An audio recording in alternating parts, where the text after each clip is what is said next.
Good evening, Midnight members. Some people believe hauntings belong to places, old houses, abandoned buildings, forgotten rooms. But tonight's stories aren't about places. They're about objects. A mirror that remembers a woman who never leaves. A carved figure meant to bind something that refused to stay. A doll that didn't care where it came from, only who took it. Before we begin, if I may ask, where are you listening from tonight? Are you alone in your room, driving down a quiet road, or lying awake while the rest of the house sleeps? Let me know in the comments. If you enjoy these stories, please like the video, share it with someone who enjoys quiet horror, and subscribe to the channel. Your support truly helps this space grow and allows me to keep bringing you stories like these. Now, settle in, lower the lights. Welcome to Mr. Bones' Midnight Society Episode 8. Now, let the nightmares begin.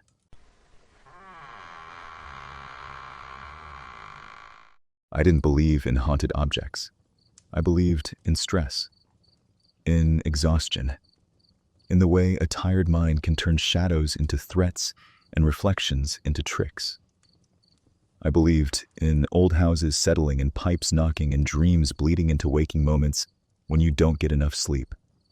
So when I saw the mirror, standing quietly against the back wall of the thrift store, I didn't think of curses or spirits or anything supernatural. I thought it was beautiful. It was nearly 6 feet tall, taller than me by a few inches, with a heavy frame made of tarnished brass, or maybe copper.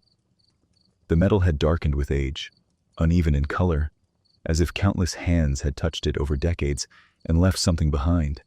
The glass itself was slightly warped, not enough to distort your reflection completely, but enough to soften it. The kind of mirror that didn't flatter you, the kind that showed you as you really were. I'd been looking for something exactly like it. The store smelled like dust and old paper and furniture polish. The kind of place where nothing had a price tag until you asked, and even then, the answer depended on how long the owner looked at you before responding. When I asked about the mirror, the woman behind the counter barely glanced up. "That one?" she said. "Yeah, you can take it." Take it, not buy it, not purchase it, just take it. I didn't question it. I didn't want to give her time to change her mind. When I told her I'd need a moment to pull my truck around back, she nodded, already turning away. As I walked out, I glanced over my shoulder. For just a second, I thought I saw a dark shape in the mirror's reflection. Something tall, still. But when I blinked, it was gone. Loading the mirror into my truck took more effort than I expected. It was heavier than it looked, the metal frame cold and rough against my palms. I wrapped it in a moving blanket and secured it with straps, careful not to let the glass scrape against anything. The whole time, I had the strangest feeling that I wasn't alone, not watched, not threatened, just accompanied. I shook it off and drove home. I lived alone in a small house on the edge of town. Nothing fancy. 2 bedrooms, 1 bath, narrow hallways. Quiet. The kind of place where sounds carried at night, where you could hear your own breathing if you paid attention. I leaned the mirror against the wall in my bedroom, planning to mount it properly the next day. Even covered, it seemed to change the room somehow, like it absorbed light instead of reflecting it. That night, I slept poorly. I dreamed I was standing in front of the mirror. The room was darker than it should have been, the corners swallowed in shadow. My reflection stared back at me, but it didn't move when I did. It stood still, eyes unfocused, like a photograph. Then I noticed her. A woman stood behind me. She wore a long black dress, old-fashioned in a way I couldn't place. The fabric pooled at her feet. Her hair hung down her back, dark and smooth. She didn't touch me. She didn't speak. She just stood there, watching. I woke up with my heart racing, sheets tangled around my legs. It took me a few moments to realize I was awake, that I was alone. I told myself it was just a dream. The next few days were uneventful. I mounted the mirror in the hallway across from the bathroom. It fit perfectly there, almost too perfectly, as if the space had been waiting for it. Sometimes, when I passed by quickly, I thought my reflection lagged a fraction of a second behind me. Not enough to be obvious, just enough to make my stomach tighten. I blamed the old glass. The dreams continued. Always the same. Me. The mirror, woman in the black dress. Each night, she stood a little closer. It started happening during the day after that. Small things, easy things to ignore. I'd catch movement in the mirror from the corner of my eye. Something dark slipping out of frame. When I turned to look directly, there was nothing there. Just my own face staring back, pale and tired. Once, I could have sworn I saw the outline of a sleeve where my shoulder should have been. Black fabric, smooth and unmistakable. I laughed it off, out loud, as if sound itself could chase the feeling away. But the house didn't feel empty anymore. It felt occupied. The worst moment came in the bathroom. I was taking a bath late one evening, the lights low, steam rising around me. The day had been long, my body heavy with fatigue. I closed my eyes and let myself relax. When I opened them again, the bathroom mirror was completely fogged over, all except for one clear shape. The outline of a woman. Tall, slender, standing behind the tub. I froze. The air felt thick, pressing against my chest. I could hear my own breathing, loud and shallow. Slowly, carefully, I turned around. The bathroom was empty. No footsteps, no sound of a door opening or closing. Just steam and silence. My hands were shaking as I turned back toward the mirror. A single handprint had been wiped clean through the fog. Long fingers, slender palm, not mine. That night, I didn't sleep at all. The woman began appearing everywhere after that. In reflections I wasn't looking for, in dark windows, in the glass of the microwave, in my phone screen when it went black. She never faced me directly, always just behind, just beside, always watching. I stopped using the mirror. I draped a sheet over it, then another, thick and heavy. It didn't help. I could feel it there, even when I couldn't see it. Like standing with your back to someone and knowing, without doubt, that they were close. The dreams changed. I stopped dreaming of the mirror. I dreamed of waking up and seeing her standing at the foot of my bed. I dreamed of her leaning closer, her face still hidden in shadow. I dreamed of the sound of fabric brushing against the floor. The breaking point came one morning just before dawn. I woke up with the overwhelming sense that I wasn't alone. The room was dark, barely lit by the faint blue glow of early morning. I didn't move. I didn't breathe.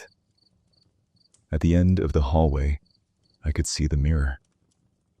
And in it, she was standing there. the woman in the black dress. This time, she wasn't behind me. She was beside me. Her face was visible for the first time. It wasn't distorted. It wasn't monstrous. It was empty, as if something had erased the idea of a face and left only the shape behind. I screamed. I didn't wait for daylight. I wrapped the mirror in every blanket I owned, tied it down, and dragged it out to my truck. Even covered, even turned away, I could feel it, like a presence pressing against the inside of my skull. The drive back to the thrift store felt endless. When I unloaded the mirror and leaned it against the wall where it had been before, this woman behind the counter finally looked at me. "You don't want it anymore," she said. It wasn't a question. "No," I whispered. "I don't." She nodded once. As I turned to leave, she said quietly, "It always comes back." I had my house blessed the next day. The priest didn't ask many questions. He walked through each room slowly, murmuring prayers, sprinkling holy water. When he reached the hallway where the mirror had hung, he paused. "This is where it was," he said. I nodded. He stayed there longer than anywhere else. After he left, the house felt lighter, quieter, empty again. I slept that night, truly slept.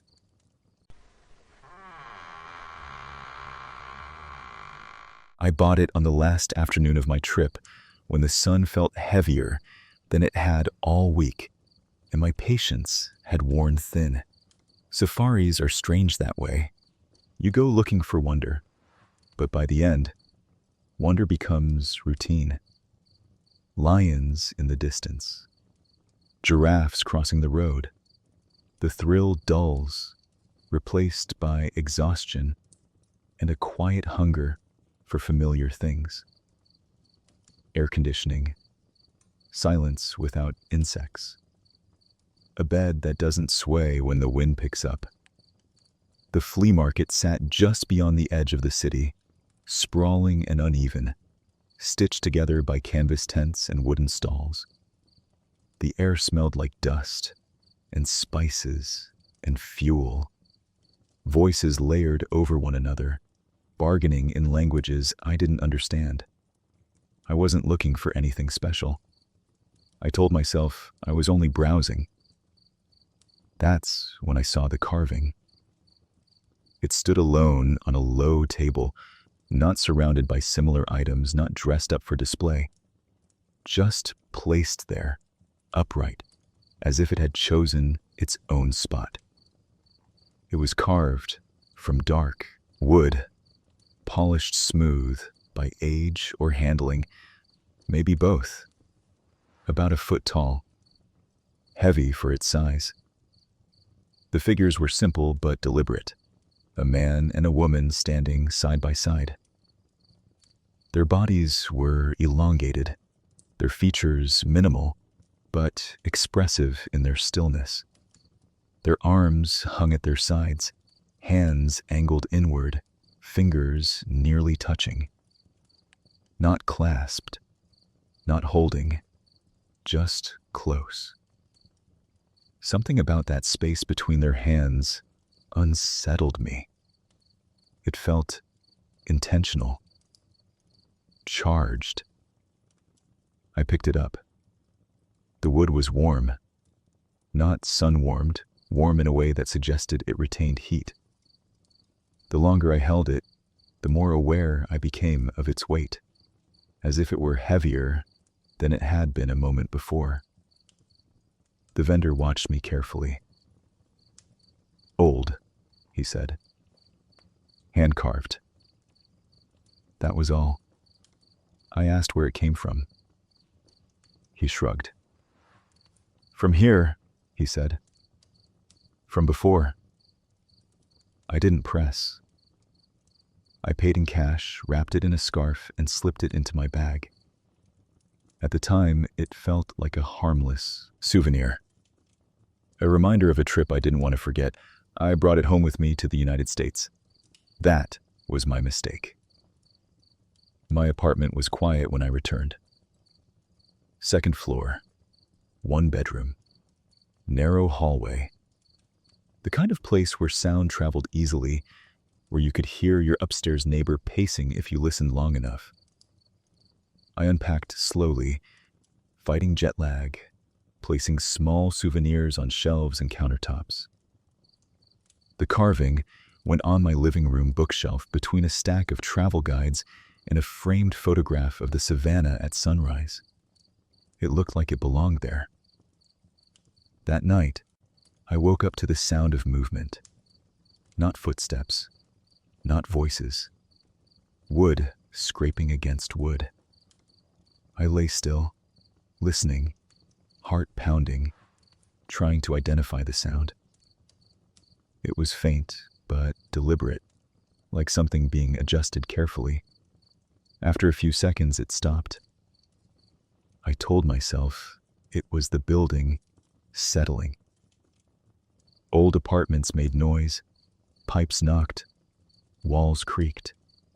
I turned over and tried to sleep. I dreamed I was standing in a wide, open place beneath a sky that felt too large. The ground was dry and cracked. Smoke drifted somewhere beyond my vision. The man and woman from the carving stood in front of me. They didn't move. They didn't speak. But I knew, without knowing how, that they were waiting. I woke up with my heart racing, my hands clenched into fists. Over the next few days, things began to feel subtly wrong. Not dramatic, not frightening at first, just off. The apartment felt heavier, as if the air had thickened. I found myself checking over my shoulder for no reason. Small items went missing, only to reappear somewhere illogical. Keys on the bathroom counter. A book I hadn't touched lying open on the coffee table. The carving never moved. At least, I was sure it didn't. Still, sometimes when I passed by the bookshelf, I felt the urge to stop and look at it, to make sure it hadn't changed, that the space between their hands was still the same. The dreams continued, always the same open space, always the same waiting. The first unmistakable sign that something was wrong came a week later. I was brushing my teeth when I heard a soft tapping sound behind me. Slow, measured. Tap, tap, tap. I turned, heart in my throat. Nothing. The sound came again, this time closer. Not on the wall, not on the door, on the inside of the bookshelf. I backed away, breath shallow, until the sound stopped. That was the first night I slept with the lights on. The activity escalated after that. Whispers when the apartment was quiet. Not words I could understand, just breath shaping sound. The sensation of being watched when I wasn't facing the room. One evening, I came home to find every cabinet door in my kitchen open. Not slammed, not damaged, just open. The carving remained on the shelf, watching. I didn't touch it anymore. I called the paranormal investigators after the knocking returned. 3 slow taps, always in sets of 3. Not random, never frantic, deliberate. They arrived the next evening, a man and a woman, both calm, both unassuming. No dramatic introductions. They listened as I spoke, taking notes, asking quiet questions. When they entered the living room, They both stopped. Their eyes went to the bookshelf. The woman inhaled sharply. The man's jaw tightened. "That," the woman said softly. "Where did you get it?" I told them. Neither looked surprised. They asked if they could remove it from the shelf. When the man lifted it, he flinched slightly, adjusting his grip. "It's active," he said. "Not aggressive, but persistent." They explained that the carving had been used in a ritual, one meant to bind, not summon, not curse, contain, a symbolic anchor, a way to hold something in place that resisted staying. "It was never meant to leave where it was," the woman said. "Taking it broke the balance." I asked what I should do. "You can't destroy it," the man said, "and you can't keep it." "Then what?" I asked. They exchanged a glance. "Bury it," the woman said, "on consecrated ground." I chose a church not far from my apartment. Old stone, quiet grounds, a small garden behind it, bordered by a low wall. I went early in the morning, before anyone was around. The carving felt heavier than it ever had. The figures seemed closer together now, their fingers nearly touching. I dug a shallow hole near the base of a tree and placed the carving inside. For a moment, I hesitated. Then I covered it with soil. The air shifted. That night, I slept without dreams. The knocking stopped. The whispers faded. The apartment felt empty again. Normal. Now, when I buy souvenirs, I only go for fridge magnets. I don't buy antiques or things that I do not know if there is a history behind it, because some things are not meant to be taken home. We found the doll in the attic, which felt appropriate somehow. The attic was the last place we wanted to deal with. Every other room in the house had already been emptied, sorted, boxed, or stripped down to bare walls. The attic still smelled like heat and dust and old insulation. The air thick enough to make breathing feel like work. The house had belonged to my wife's aunt, Margaret. She'd lived there alone for years after her husband passed, and by the time she died, the place felt more like a container than a home, filled with things that outlasted their purpose. The attic was packed with them, old furniture covered in sheets, trunks with broken hinges, cardboard boxes sagging under the weight of forgotten decades. The doll was inside one of those trunks. It was wrapped carefully in layers of yellow tissue paper, folded with the kind of patience people don't have anymore. When my wife lifted the lid, she froze for a moment, then reached in slowly. I remember laughing when she pulled it out. "Of course," I said. "Every old house has one of these." The doll was porcelain, maybe 18 inches tall. Pale face, glassy blue eyes that caught the light and held it. Blonde curls arranged carefully around her head, stiff with age. She wore a white dress that might have once been delicate, but now smelled faintly of dust and something older. My wife didn't laugh. "She loved this," she said quietly. "How do you know?" "She kept it wrapped," my wife replied. "She took care of it." That should have been enough for me to suggest leaving it there. Instead, I shrugged. "All right," I said. "We'll take it." figure it out later. That was the moment everything shifted. We brought the doll home along with a few other things. Photo albums, handwritten letters, a jewelry box, normal keepsakes. The doll felt out of place among them, but neither of us said anything. We put her in the guest bedroom.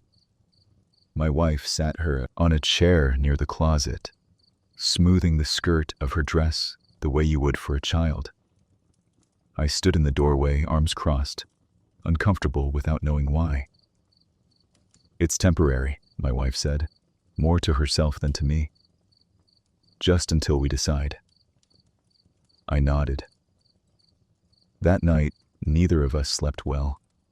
The house felt busy, not loud, just active, like it hadn't fully settled after we went to bed. Small sounds traveled through the hallways, a soft creak, a tap, the whisper of air moving through vents. I told myself it was nothing. Old houses made noise. The next morning, the doll wasn't on the chair. She was sitting on the guest bed instead, facing the door. My wife stared at her for a long time without speaking. "Did you move her?" she asked finally. "No," I said. "Did you?" She shook her head. We stood there longer than we needed to, as if waiting for something else to happen.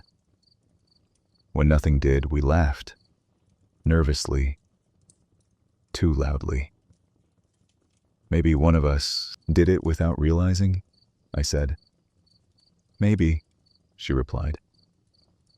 But she didn't look convinced.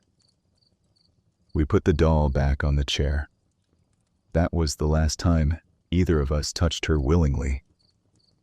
The second time she moved, she was in the hallway, standing upright against the wall just outside the guest room. Not slumped, not fallen, placed. The air in the house felt colder then, even though the thermostat hadn't changed. My wife wrapped her arms around herself. "This isn't funny anymore," she said. "No," I agreed. We checked the locks, the windows. Everything was secure. No signs of anyone entering the house. That night, we left the doll where she was. Neither of us wanted to touch her. We woke up to the sound of something hitting the floor. A dull, hollow thud. The doll lay on her side at the foot of our bed. Her glass eyes reflected the faint glow from the hallway nightlight, catching it in a way that made my stomach twist. My wife screamed. A sharp sound that cut through the house. We carried the doll back to the guest room together, neither of us willing to be alone with her. We shut the door, locked it. I stayed awake long after my wife finally fell asleep, staring at the ceiling, listening. Nothing happened. Not until morning. The guest room door was open. The doll sat on the kitchen counter, between the coffee maker and the sink. I felt something harden inside me then. Not fear exactly, but certainty. This wasn't random. This wasn't sleepwalking or coincidence. This was intentional. My wife didn't cry this time. She just stared at the doll, her face pale. "I didn't do this," she said. "I know," I replied. We argued about what to do. She wanted to throw it away. Smash it, put it in the trash, and be done with it. I hesitated. "I don't think that's a good idea," I said, and the moment the words left my mouth, I hated myself for saying them. "Why?" she demanded. I didn't have an answer. I just knew, deep in my chest, that destroying it would be a mistake. That afternoon, while we were both at work, my wife came home early. She called me from the driveway, her voice shaking. "It's on the couch," she said. facing the front door, as if waiting.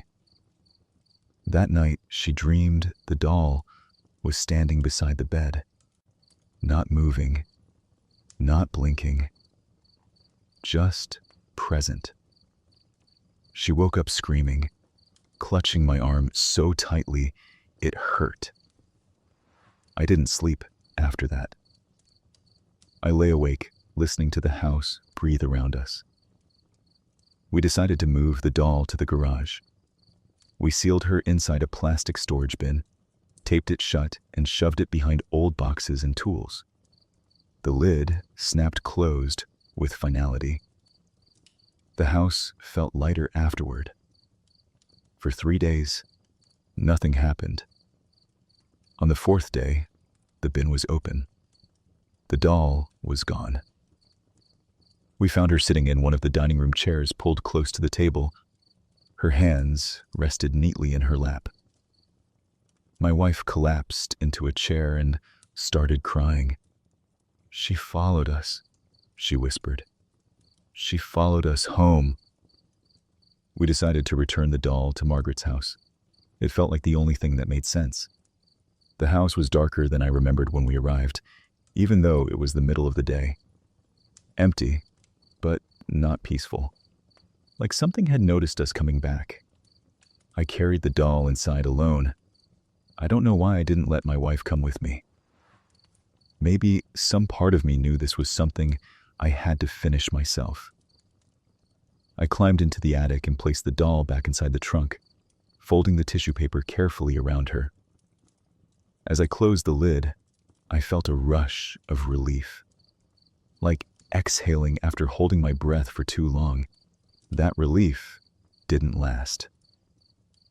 The doll was back in our house the next morning, sitting on the kitchen counter, exactly where she'd been before. My wife didn't speak to me for hours after that. She didn't have to. We both understood now. The doll wasn't tied to the house. She was tied to us. We didn't sleep that night. At sunrise, we packed the doll into the car and drove without talking. I didn't ask where we were going. My wife didn't explain. We stopped at a donation center. I tried to hand the doll over. The woman behind the counter took one look at it and shook her head. "We don't accept dolls," she said quickly.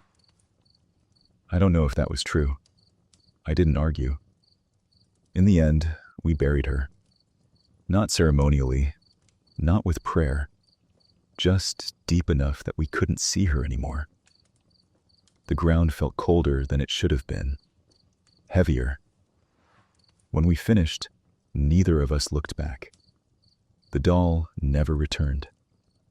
The house feels normal again, but sometimes, late at night, I wake up with the strange certainty that something is missing. Not gone, just waiting. Midnight members, thank you for spending your night with me. Tonight's stories were reminders that not every haunting announces itself. Some arrive quietly. Some sit on shelves. Some wait patiently until they're noticed.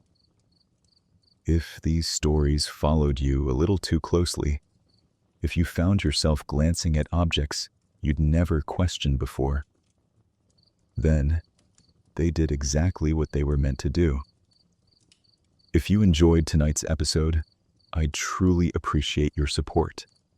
Liking the video, sharing it with someone who loves quiet horror, and subscribing to the channel helps Mr. Bones Midnight Society continue bringing you stories like these. Your support means more than you know, and it allows this midnight gathering to keep growing, one unsettling story at a time. Until next time, sleep well, Midnight members, if you can.